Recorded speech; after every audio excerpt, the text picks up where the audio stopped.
Hello, everybody, and thank you for joining us. We have four very, very smart people in the room to talk about diversity in the newsroom. And so instead of our introductions, what I'm going to do is jump right into it. So my first question is for everyone, for all of the panelists. And what I'm trying to get at is, as leaders of major news organizations, because when we say the word diversity, it means different things to different people. And what does the word diversity mean to you guys? What do you think of when you think of achieving diversity in your organization? For me personally at HuffPost, it's a variety of factors. It's everything from racial and ethnic diversity to people of different ages, to people of different abilities, people with disabilities, people who live lives maybe that might be unconventional or different from how other people would live their lives, people from the LGBTQ community. It's really, in the States, for me, here in the US, it's really anyone who's not like your prototypical, straight white male, because we have plenty of those in journalism there. Nina, you're in charge of cultural diversity at BBC, arguably one of the most diverse organizations on the planet. Tell me what diversity, when I say diversity, what do you think of? Yeah, so I mean, for me, diversity is about diversity of voice, diversity of opinion. So I think about it maybe with a bit of a BBC hat on, of the fact that we're supposed to be we try as much as we can to represent everyone in the UK as part of our kind of mission and our charter requirement. But for that, you need to have diversity of voice. You have to have diversity of opinion. And that for me is not just in what we present to our audiences, but what's also, behind the camera. Sorry, I'm a TV journalist as well. And for me, that's really important. It comes down to two things, and apologies for my doorbell going off in the background, virtual. Two things. It means what do our contact books look like? Do we have diverse contact books? And if we don't, then we're not getting that diversity of opinion, we're not getting that diversity of voice. But the biggie is, what are the diverse staff and workforce looking like in our newsrooms? Because without the person in the actual room to turn around and go, actually, we should look at it from this angle. We don't normally do it from that particular perspective. It's something that really impacts quite a lot of people. If we're not hearing that in our particular newsrooms, then we're not necessarily going to be making those stories happen. We're not going to be telling those stories. And that's where I come from. What is the best for our audiences and how do we reflect them? Alessandra, you speak about diversity a lot, and you have spoken about it a lot in the past. What do you mean when you talk about diversity? What does that look like? Yeah, I mean, to me, it's an issue of credibility. It's an issue of journalistic credibility. It's an issue of people management credibility.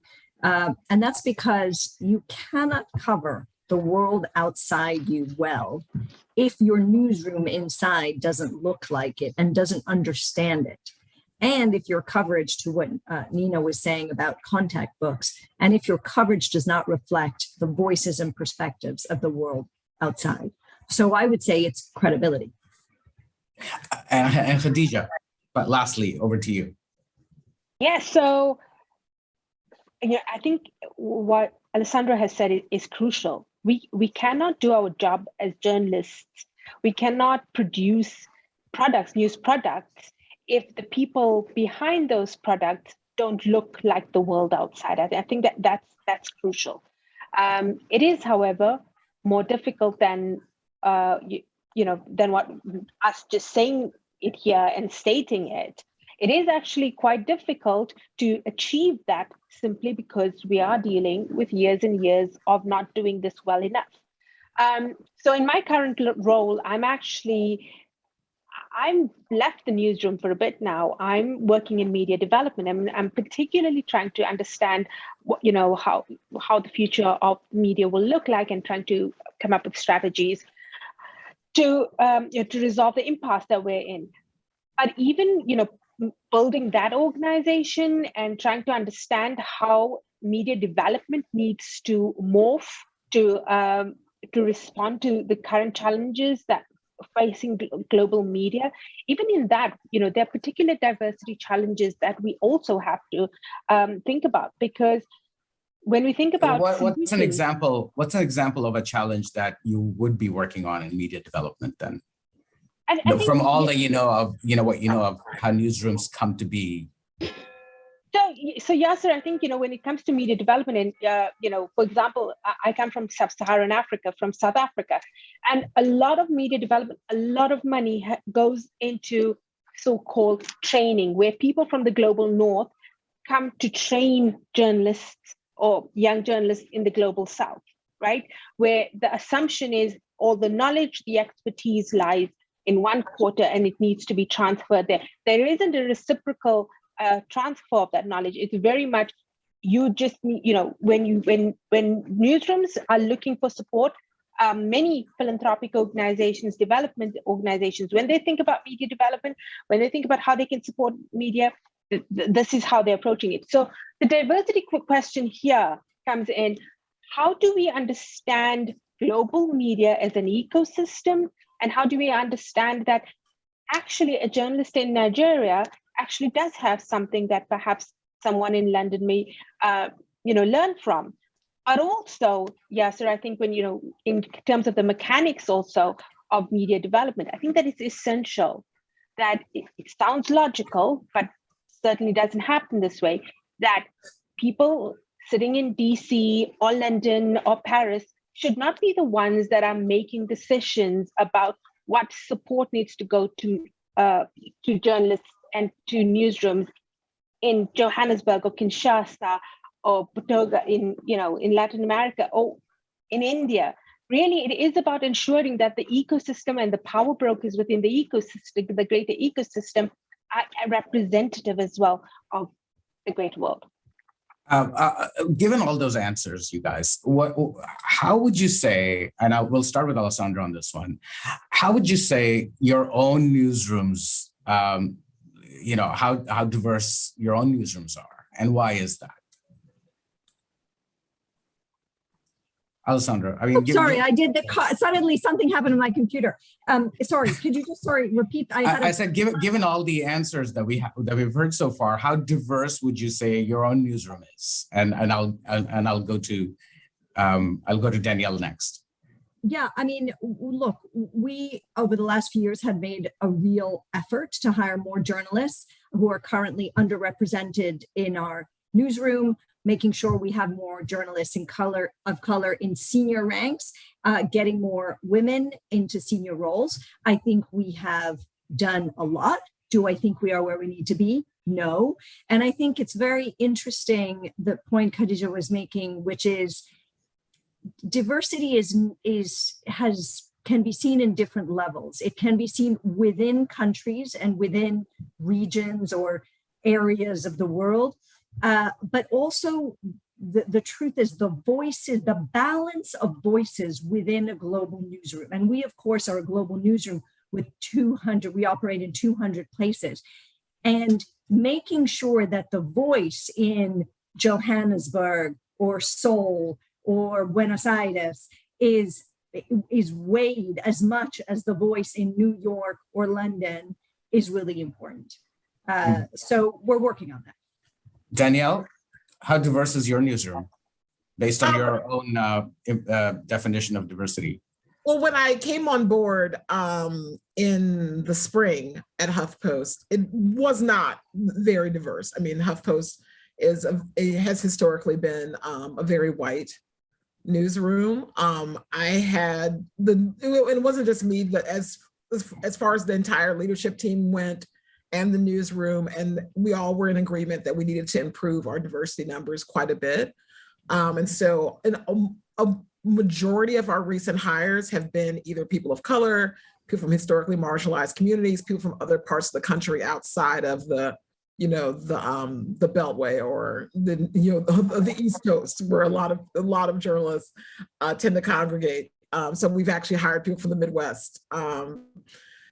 And I think we're making really big strides in improvement, mostly because this is a newsroom-wide goal. It's something that we all are in agreement about, that if we want to be a competitive newsroom, if we want to be a successful newsroom, if we want to be a newsroom that represents America, then we need to improve our diversity. Well, I'll keep with you then. I mean, this is a problem, that has existed for decades, centuries even. But we've also been talking about it for a very long time, right? I remember hearing the word diversity when I was an editorial assistant operating a teleprompter in a newsroom in 1997, when I was the only member of a diversity committee that was not a white person. And I remember that. And to this day, those conversations haven't evolved much from that. Why are we having such a hard time fixing this? I mean, we are, all very, very smart people. With, our human beings have put people on the moon. Why are we having such a hard time fixing this? I think it's most people just don't ultimately make it a priority. It's one thing to talk about it. You have to actually put action behind that. You actually have to make the effort to recruit, retain, and hire and promote people from historically marginalized communities and diverse backgrounds. It's not enough just to form another committee and have a bunch of conversations that go into circles about it. You have to make sure your recruiters who are looking for people to fill your roles are aware of this mandate, that we are looking for a diverse group of candidates for these roles. You have to make people who already work in the newsroom who are from historically marginalized communities feel like there's a path for advancement and promotion for them. And diversity just doesn't start with your junior staff. It has to go all the way up to the C-suite. You have to be making a conscious decision at all levels of your organization to look for ways to diversify. So for me, it's you just have to do it. I mean, that's pretty much what I've decided to do. We're just going to do it. We're not going to talk about it. It's not an option. It's not something we're going to get to if we have time or if we have the resources. If we want to be competitive and be relevant, we need to be diverse. Well, go ahead. Come in, Yasir, sorry. To just attach something to what Danielle is saying, it's not enough to just be putting bodies in the newsroom, right? Darker pigmented bodies in the newsroom. What's essential as well is for us to actually understand the values that have supported putting people in the newsroom for years and years. Those have to change as well. So it's not enough for us to just be putting people in the newsroom. What we also have to do is go through, and this is why it's important that Danielle says that her entire newsroom is behind this, and and I'm guessing her entire organization. That's what is essential. When I was at the Mail and Guardian, I was, I think, the third women editor. Fantastic organization that has a long history of supporting, particularly women, Black women, in positions of power in the organization. However, even given that, when I was in the boardroom among the other C-suites, I was the only woman in that room. And I had all the same problems that other women have. I had men talking over me. I had men saying that I'm too emotional. And so my point is that, when we have, to come back to your point, your question, Yasir, about why is it taking so long? We need to understand that the process involves more than just ticking a box. It is really about undergoing an institutional change to actually understand what are the values that this organization stands for and how do we want to transform them. Can I? Go ahead. Just to follow up on that, because I completely agree. But one of the reasons that it's difficult is that we are in an industry that is challenged financially, right? The money does not just, rain down on us. And so I think that makes it all the more important for us to have good planning. In other words, it's not about this year, COVID bump. And so we have extra money. Let's bring in, a cohort of diverse candidates or early entry journalists or whatnot. It is about planning so that you don't necessarily have to give every single job that opens, to that diverse candidate. But with every move that you make, you are thinking down the line that there is someone who maybe is at an earlier point of their career, but you're going to make sure that they're going to get to that position so that it's not just, okay, we're going to do it now. It's a marathon and you think about it that way. And we're not very good at planning in newsrooms in general, let alone financial planning. And I think that plays a big part of it. It's amazing. You know, the two things that as an industry that are part of the core business is planning and communicating. And we're pretty terrible at both of them. Nina, I want to come to you next. Is it also a question of where we're recruiting? I mean, you know, I see jobs in the Guardian, or I see jobs like, you know, in your, right. Is that an issue as well? Because I remember when I worked at the CBC in Canada, I remember one very frustrated afternoon standing up and saying, has any one of you met a working class journalist? Because we go into working class neighborhoods, we report on them, we come back, and then we go back into our middle class, upper middle class homes. I mean, again, I'll repeat the question. Is this about how we are recruiting people? Yeah, I mean, I think there's a couple of things at play for this, but yeah, absolutely. If you're only going to be advertising in the Guardian, you're only going to get a certain amount of people who are going to be seeing that advert. Let's be honest. You need to be going where they are. So, you know, if you're looking for working class journalists or people who could aspire to be those journalists, then you need to be on Instagram. You need to be on, you know, in the Snapchat space or TikTok and looking at where they are. And yeah, the Guardian, the Telegraph is not where they're at. So yeah, exactly. Definitely when it comes to a recruitment game, then you're looking at where are we doing that? And that's something that we do at the BBC now, where, you know, it's as simple as, are we using in our advertising people who look like them or who are from their background? When we're talking about the people that we're trying to attract, we started using videos, we're using a lot more social media, and all of that is around trying to show that actually, yeah, we are connecting. We're kind of, we might not be there yet, like everyone has talked about. We've got a long way to go, but those are the attempts to try and get those kind of groups that we are underrepresented in, to kind of at least think about the BBC as an opportunity and an option for them. I wanted to come back to the question about, you know, fixing diversity, so to speak, and Danielle's kind of point around the fact that, you know, it's such a low priority. And one of the things that I do as kind of diversity lead is look at, like, how do we sell diversity? And that's one of the things that that I'm really passionate about. So I don't start with, you know, it's the right thing to do, you know, it's about representing our audiences. I sell it as a business case. So, like, you know, we look at what we've done through the 50/50 project, which I'm sure I'll get to talk about later, but it was about increasing women's representation. It still is, but it's expanded.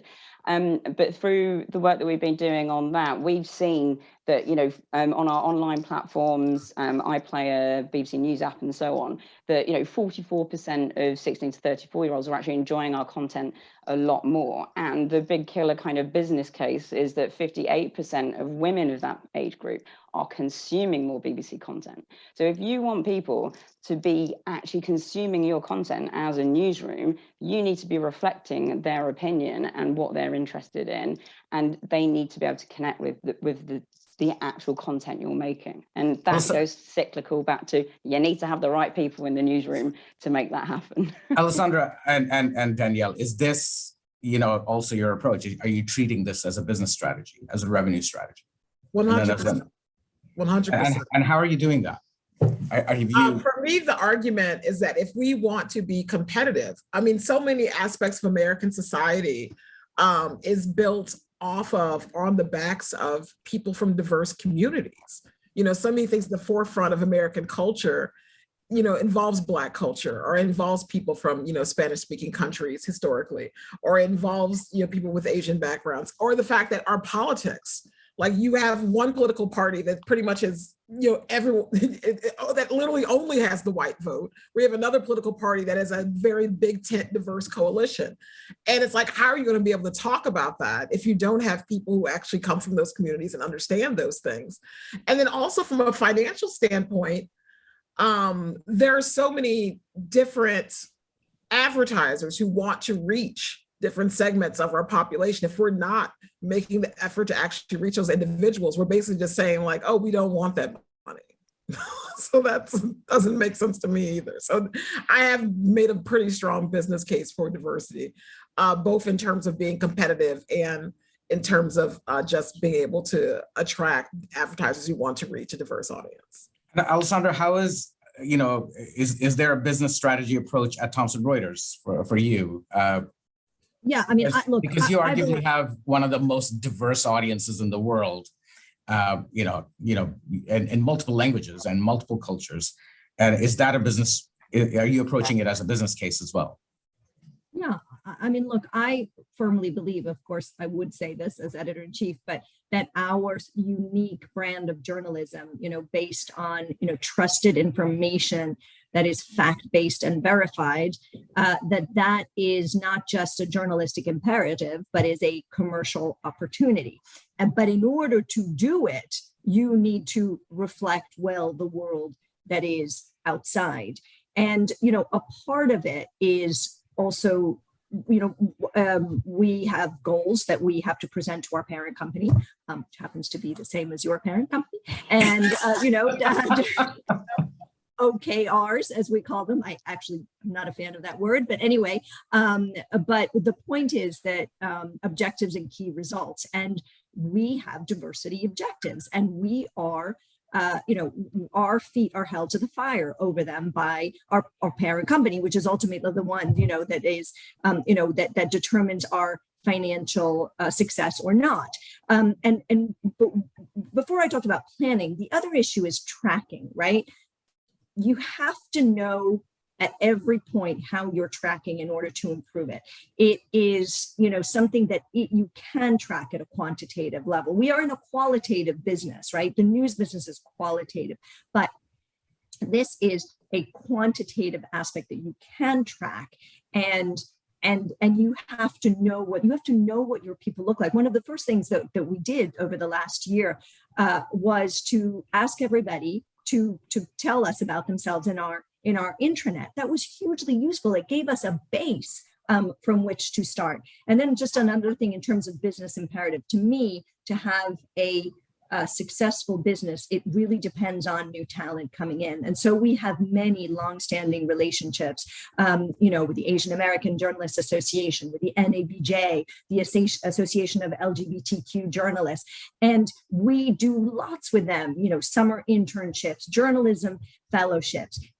Any business needs to have longevity, right? Needs to be sustainable. And so we consider that as well a part of it. So put all those things together, and how can it not be a business opportunity? And I'll say one more thing. How many stories, and then don't call on me for a while, also because my door is knocking. How many times do journalists, that's my son, how many times do we journalists have to miss a story in order for us to realize that the world has changed? Brexit, Trump, Black Lives Matter. I mean, how many times, right, before we realize that somehow we are not connected to the world, right? Yeah. With that, I'm going to open for myself. Be right back. Sure. I learned what Alessandra said. I learned the hard truth about it right after 9/11, where I was the only, as I like to call it, the only Muhammad in the room, and I was put on a I was a local reporter, and I was put on an investigative unit because I was told we don't know anybody in this community, and I was like, neither do I. And I was asked to do all kinds of crazy things, like, fly around the country on essentially a fishing trip, meeting my old Muslim university buddies, going into mosques where I normally don't go, and sort of try to bring out this story. And about 3 months into it, I felt so filthy about it that I went back and I said, let me just go cover City Hall. Because I don't think I want to do this. And I did. I bristled against this word diversity because I was never really sure if I was getting the job because I was a minority or because I was actually good at my job. And it did to a number of my self-confidence. And as people who fought their way to the top, Alessandra, Danielle, Nina, did you guys ever feel that? And how did you deal with it? I mean, did you ever feel that, am I getting this job because I'm a woman, or I'm a woman of color? And how did you guys deal with that? Oh, I to be like 100% honest with you, I've never had that feeling. Like, really? I felt like I was the most qualified person in the room. You're a much better person than I am. It's always been easy for me to find work in the most unusual of places, whether it was a completely all-white newsroom where I was the only person of color, or it was in diverse spaces when I worked in Black media for years. So I have a lot of confidence in myself. And so I feel like if someone doesn't want to hire me, like something must be wrong with them. Like, I don't have that problem. I was once up for a position in DC with a liberal leaning publication. And the woman who was trying to hire me admitted that it was a sexist work environment and that the owner of the publication refused to meet with me. And so all I thought was like, okay, well, that's your loss, because I'm going to be great regardless. I don't know how you guys are going to do, but I'll be fine. And I was. It took me a long time to come to that point, to have that self-confidence. You're in a much, Alessandra or Nina or Khadija, did you guys ever feel that? I took it from a slightly different perspective. I went from like, yeah, I'm in a kind of a male white dominated newsroom. I'm going to use my USP of being a woman and an Indian to my advantage. I mean, I got put on most of the terror stories. Yeah, that's true. For the fact they thought I could get through the door. But it did mean that I had a USP, and it was something that I could build on. Khadija talked about struggling to be heard, and I had that problem, definitely had that problem because of being a woman or and being an ethnic minority. People perhaps didn't necessarily listen to me as much, and that knocked my confidence quite early doors when I was, when I started in journalism. And it took quite a long time. I think probably, I moved to the BBC kind of 13, 14 years ago, and it's only in the last kind of 5-6 years that I found my voice again. And being willing to kind of, shout. And that's one of the things I think that we really miss in a newsroom is that people, even if you're in the newsroom, as Khadija was saying, unless you speak up and put your point across, people are just going to think that, it's silent consent. So they're going to think that this is the right way to move forward. And so it's about us as the minorities in some way being brave enough to speak up and push ourselves forwards to make sure that representation and diversity is happening in the first place. And Khadija, diversity is always talked about as a problem of North American, Western, European newsrooms. And you've led newsrooms in post-apartheid South Africa. What is that like? How, what is the diversity question there, and how have you dealt with it? So in South Africa, the diversity question has been had since 1994, except that it takes it's filed under so-called transformation, right? We've been trying to transform our newsrooms since 1994, and some newsrooms have done better than others. And it's a shame that we're still having this conversation, because remember, South Africa is a majority Black population. I know, yeah. It's mind my language, but it's batshit crazy, right?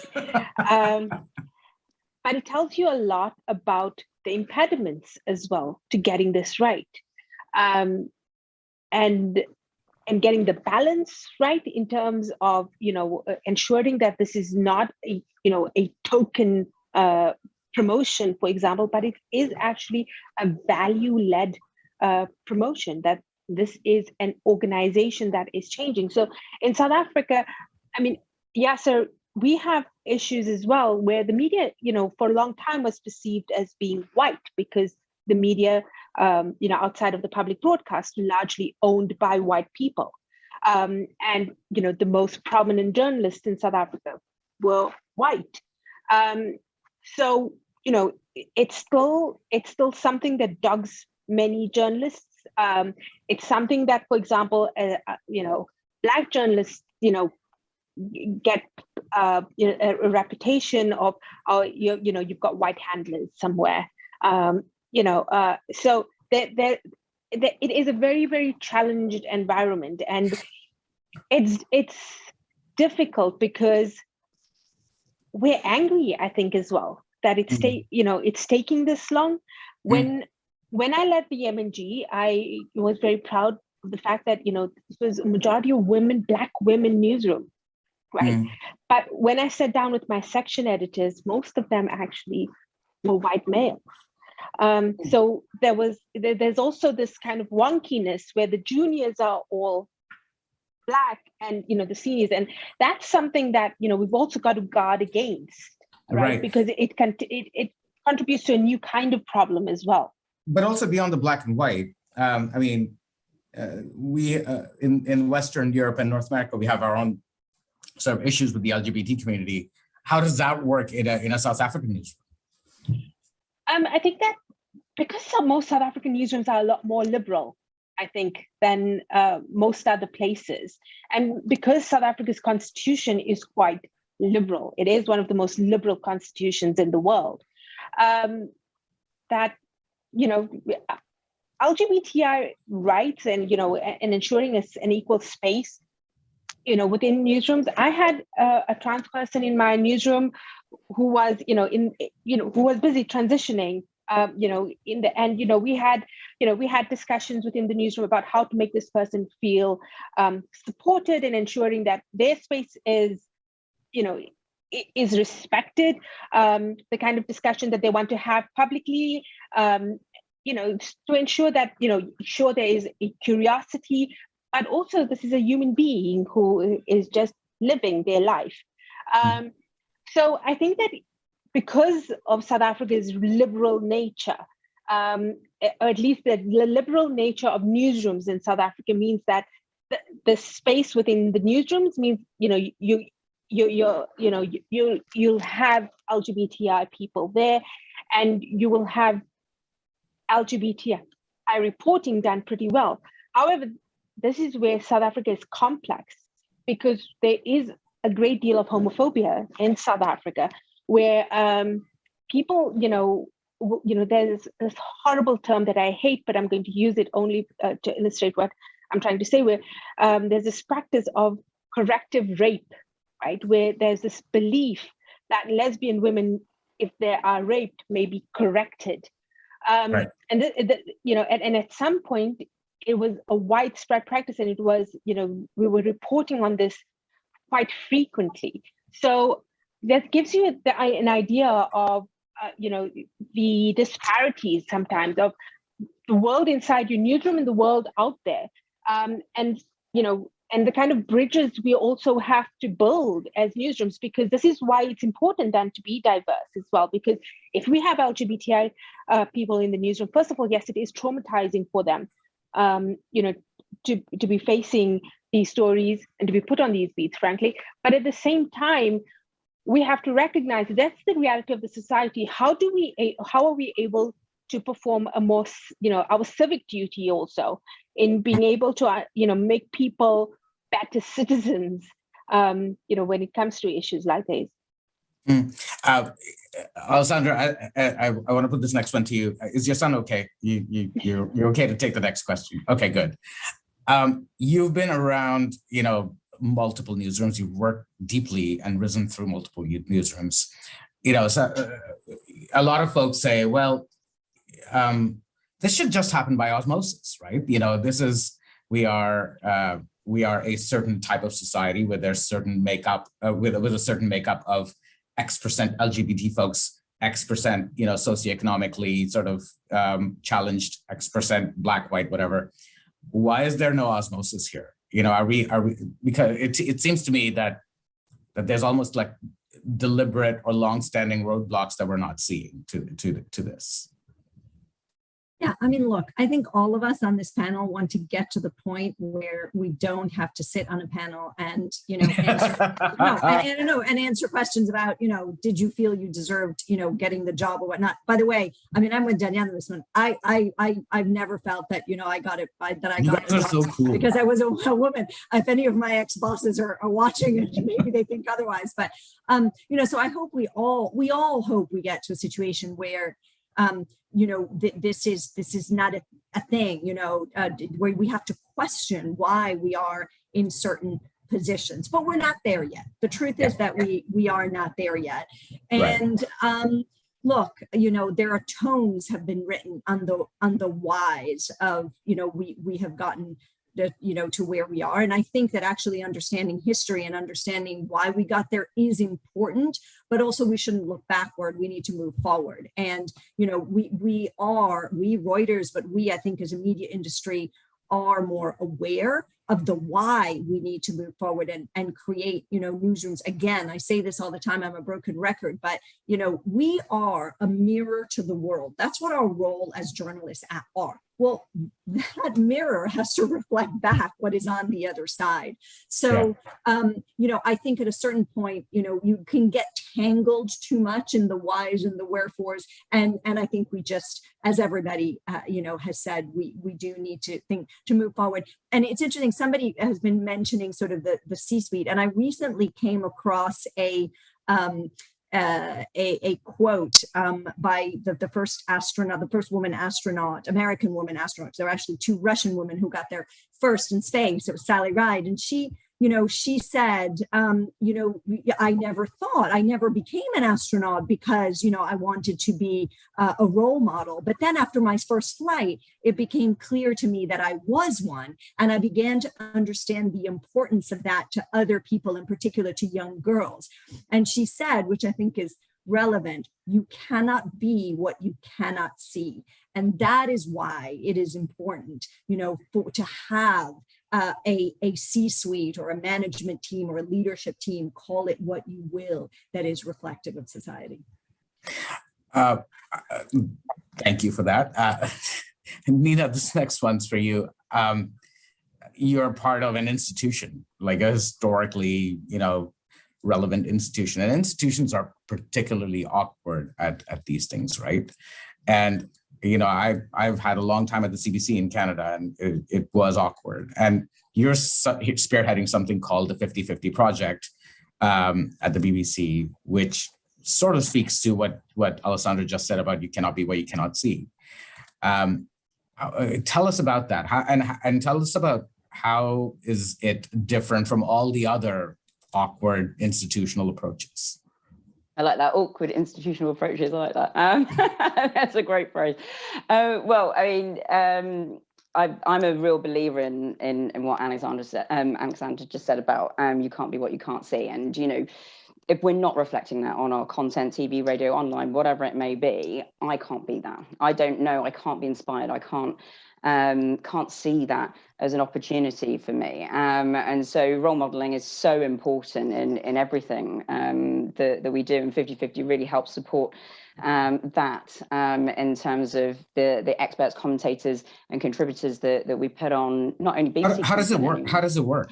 Yeah, well, I'm going to go to the awkward institute question, because I thought that, one of the things that I think about with 50-50 is that it wasn't started by the institution. It was started by us as the journalists. It's a data-driven monitoring initiative, essentially. So what we're doing is we're looking to reach 50% women's representation over a kind of a set period of time. So like a daily news program.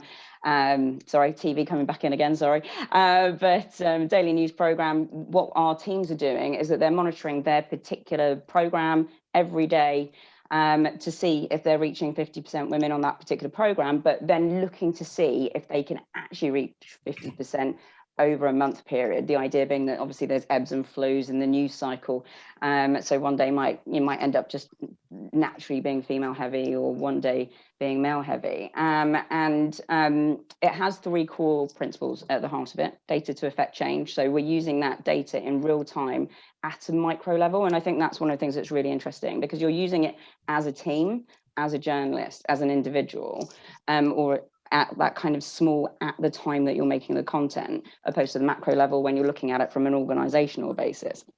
So you're using that data to make small changes. Instead of getting X expert on, why don't we try someone else that we haven't had on before? And this is where the contact books become really important, making sure that they have that breadth. And if we're using the regular same people over and over again, why are we not going out and trying to find the best voices that are out there? And so that's the kind of thinking behind using that data on a very regular basis. We measure what we control, because at the end of the day, you can't change what you can't control.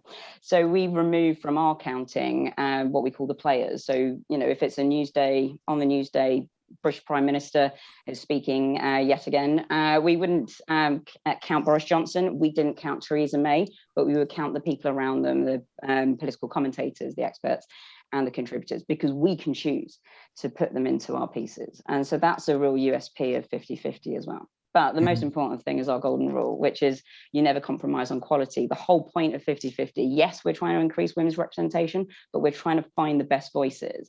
And one of the things that I think we all realize is that, you know, if you're on a deadline, you're going to be a little bit lazy. You're going to go to that contact book and just you're going to pick out the person you know is going to answer the phone.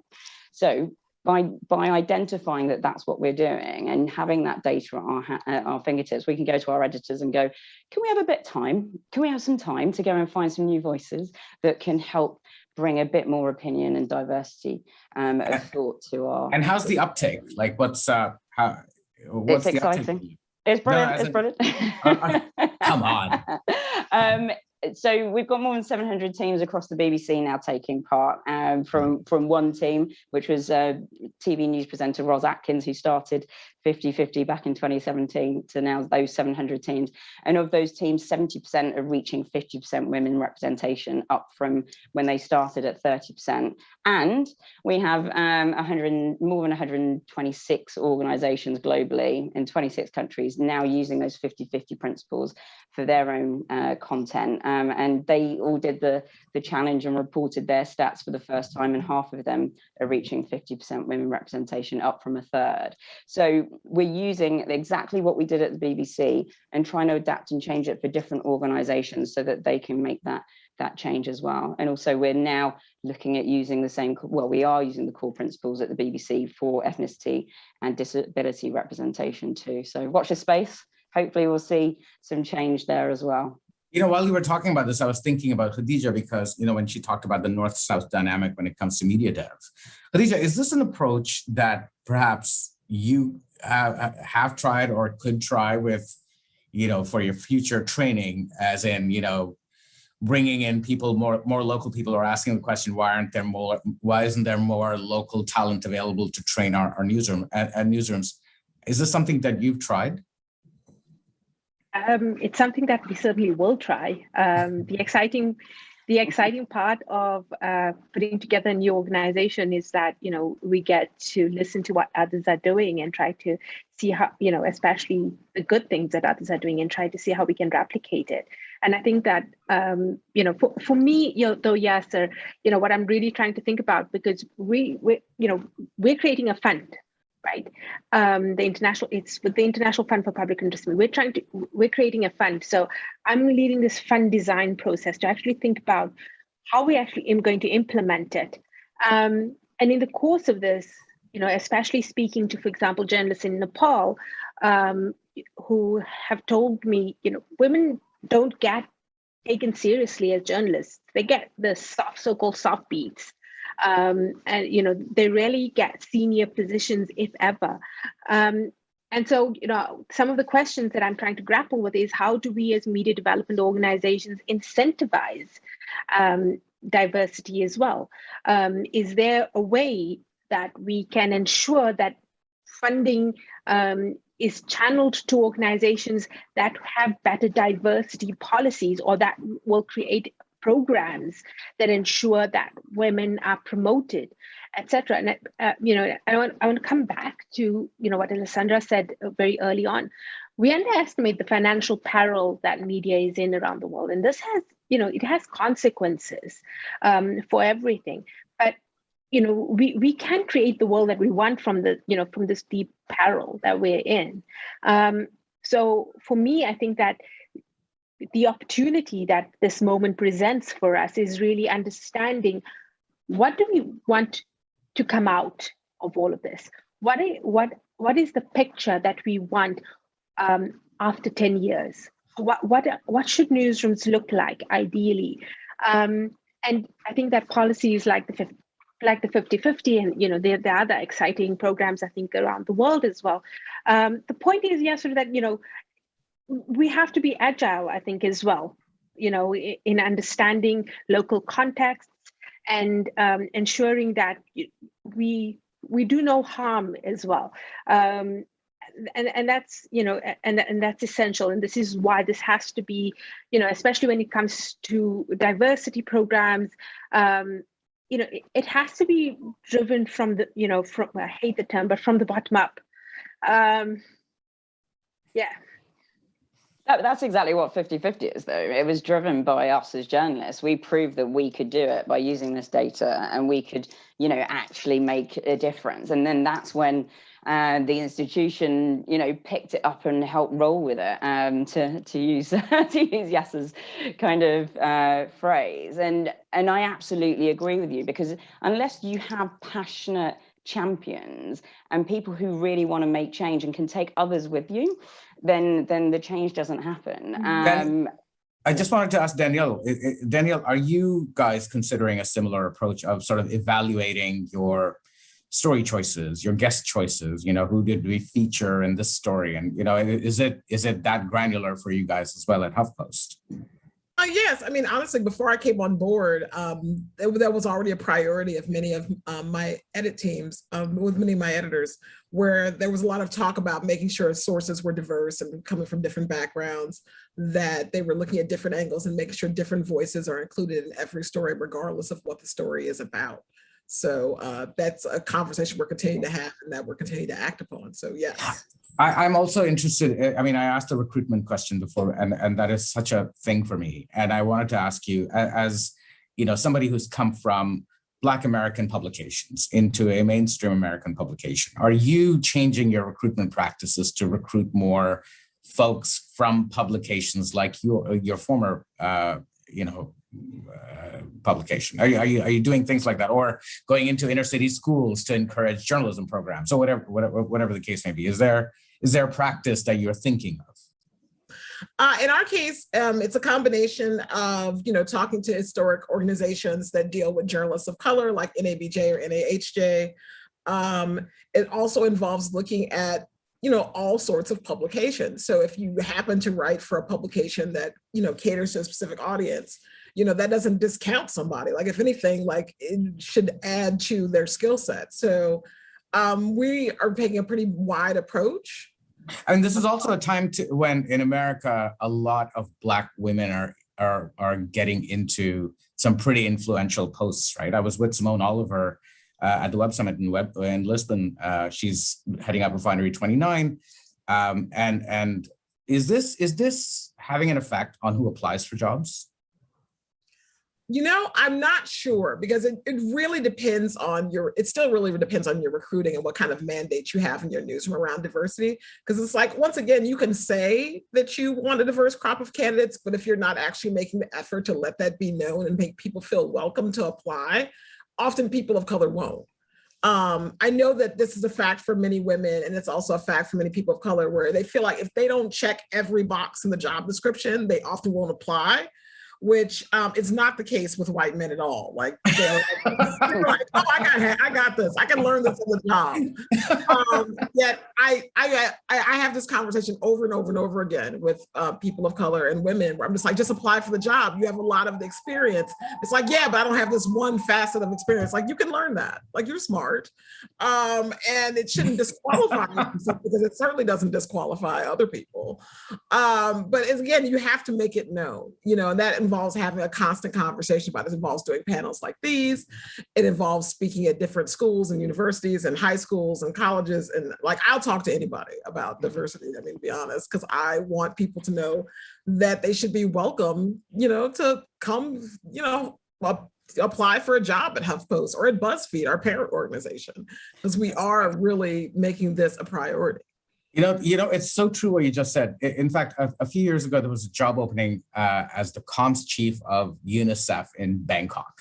And my friend was the comms chief for UNICEF in Baghdad. And she wrote to me and she said, dude, you got to apply for this job. And I looked at the job and I called her back and I said, I know nothing about Bangkok. And I know, other than it's a nice place to visit, I know nothing about UNICEF related issues there. I'm not qualified for this. And she said, check out the LinkedIn profile of the guy who has the job right now. And, it was a very particular kind of person who'd actually done nothing related in his previous life. And yet, he'd had this job for 4 years and his time was coming to an end. And I thought, this is just crazy. How do you apply for jobs that you're not qualified for? But yeah, you're right. It is such a mental block, isn't it? And it also, I guess, takes the confidence to be able to say, yeah, sure, I can blag my way through it. But again, It's like, I'm a really strong writer, so I felt like I should be able to get any writing job because everything else is just like research. Right. You know? So I already can write. So I'm halfway there. You have 20 times more self-confidence than I do. I have massive imposter syndrome. In fact, even in my current job, I walk into work every day thinking, how else am I going to fool them today? And well, I talk about the phrase "fake it till you make it" as the kind of one that I kind of doing it right now as we speak. I think that's what everyone is doing. I think it's like, it's a misconception that some people just have it all together. Like they don't. They're literally they're all just figuring it out on the go. I want to ask you guys the last question, and this is for all of you. And tell me honestly, who do you think's got it? Like in our industry, who's doing this right? And who do you look at and go, yeah, that they've got it right. They're doing it right. I'll go from Danielle, next Nina, to Alessandra, to Khadija. Oh, why would you go with me first? That is a really hard question because in most American newsrooms, they won't even release their diversity numbers because they know how bad they are. But just even at face value, when you look at your competitors, or maybe you'll get in trouble for saying that your competitors are getting it right, but humor me. Yeah, I honestly don't know. Like I'm sitting here thinking about every newsroom that I've ever participated in or worked with or known. I mean, some are better with diversity in front of the camera, like in some of the TV organizations, like CNN and MSNBC, like make an effort. MSNBC maybe a little bit more to promote people of color in front of the camera. But again, I don't know what's going on behind the camera. I don't know what their C-suite looks like. So, right, is that the goal? Like it needs, it has to be everywhere. It has to be everywhere. It can't just be like, we got like our Oprah-like figure in the front. And then everyone else, behind that is, a guy who went to Harvard and his name is Chad. That can't be the case. I remember saying to a person at a very frustrated point back at the CBC, we are not packaging, because they put up, posters of all the brown, black, yellow, purple people on the outside of the building. And I remember walking in infuriated to one of the bosses and saying, we are not packaging, man. Just take us off the front door. Nina, who's getting it right? And don't say it's you and 50-50. Yeah, no, exactly. No, no, I think, it's everyone's getting elements. I think it's a kind of a combination thing. And what I quite like that's been happening over kind of the last couple of years is that it's becoming more of an industry collaboration. And that's what's exciting for me. So, when we're looking at some of the initiatives or projects that the BBC are getting involved in, it's not just us putting the money in the pot. It's all the different broadcasters sticking their cash in, or production companies, and trying to push this effort together. So I'm hoping that, with this idea that, people are seeing it as a business case, seeing it as, the way that we're going to survive essentially as newsrooms and as organizations is by adapting and changing to the audiences that are changing right in front of our eyes. Like, Danielle's talking about in America, soon half the population are going to be black, right? So, and in the UK, you're seeing the same change in demographics. So if we're not working together to try and make sure that we're representing those societies, then we're going to fail. And I think that's something that we're seeing changing in the last kind of couple of years, and that's what's exciting for me. Ali. So this is sort of, you're not going to get a clear answer from any of us.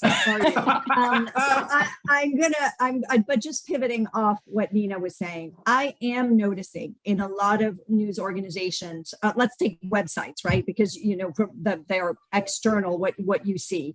I notice a real effort in photos and in quotes, just very simply, even stock photos, a photo about, turkeys for Thanksgiving or whatnot. I really notice an effort to make those people who are photographed look different than the traditional, sort of white family, with blonde hair and blue eyes. So I do notice that, and that's across the board, honestly. So it is an industry-wide effort. If I could just take a parenthesis to say one other thing, but again, I think it pivots off, well, I can't remember who said this, but I also think that it's on us to change the way we have done things within newsrooms so that certain jobs are not always considered the ones that are the most important ones. So in the two newsrooms where I have worked, traditionally you are a reporter, then you're a senior reporter, then maybe you're a correspondent, then you're a deputy bureau chief, you're a bureau chief, you're running a region, and then you get to the top ranks. Well, that does not reward necessarily those people who want to remain reporters their entire lives. And we need to recognize those people. We need to elevate them. This is across the board, diverse and non-diverse, and make them, feel and show that they are as important to the franchise, and we value them as much as even if they didn't do the traditional career path. And that is something that I think is very important, because it is also a way, I believe, to actually also help sort of bring in, people who have different views and different, approaches to what success is. So just to open and close that parentheses, in terms of who is getting it right, I can tell you that we will get it right. Nice one. Khadija, you're like the most impartial party here who doesn't have a stake in a news organization right now. So you be the ultimate judge. Who's getting it right? Yes, but who is getting it right is young people. They will drag us into the future we need to be at. I'm continually inspired. I try to do as many talks at universities and schools as I can, because I think it's really, really important. And I never leave those spaces feeling dispirited. I actually feel encouraged every time I do those talks, because the kids are all right, man. They are all right. They ask the right questions, and they are forthright about things that I think people of my generation maybe were too shy to speak out loud about. And I think that that's good. I think that's good. I think that they will make us uncomfortable. And I think that we should value that. We should appreciate that, because they will drag us kicking and screaming into the future we need to be at. Well, you know what? That's an excellent note to end on. You guys, this has been 50 minutes of pure fun for me. It's been wonderful talking to you guys, and I hope the folks who are watching also feel the same way. I've learned a ton, especially to be a bit more confident in what I have to bring to the table. But thank you, Khadija Patel. Thank you, Alessandra. Thank you, Nina Goswami, and thank you, Danielle. And hopefully next year we'll do this again, but in 3 dimensions, and I'll actually get to sit in a room with you guys. So it's been a ton of fun. Thank you so much.